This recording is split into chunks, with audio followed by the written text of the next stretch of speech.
అంటే ఆ చిత్ర పరిశ్రమ మీద ఎందుకు ఇంత గౌరవం అంటే మనందరం కులాల మీద, మతాల మీద, ప్రాంతాల మీద, భాషల మీద కొట్టుకుంటూ ఉంటాం. But any film industry you take in this world, especially Indian film industry, దీనికి there is no caste discrimination, there is no region discrimination, there is no religion discrimination, nothing. It's purely your creative potentiality, purely your creative ability. నువ్వు చిరంజీవి గారి తమ్ముడు కావచ్చు, చిరంజీవి గారి కొడుకు కావచ్చు, లేదంటే ఇంకొకళ్ళు అబ్బాయి కావచ్చు, మేనల్లుడు కావచ్చు, ఇట్ డజంట్ మ్యాటర్. నీకు టాలెంట్ లేకపోతే నువ్వు నిలబడలేవు, నీకు సత్తా లేకపోతే నువ్వు ఇక్కడ ఉండలేవు. అది నా కొడుకైనా సరే.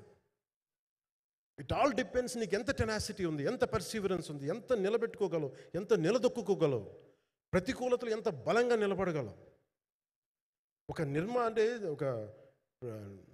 నిర్మాత సినిమా తీయడం అంటే ఒక యజ్ఞం చేయడం లాంటిది. తిట్లు తినాలి, ఇబ్బందులు పడాలి, అన్నీ పడిన తర్వాత ఫైనల్ డబ్బులు మిగిలితే కూడా లేదు తెలియదు.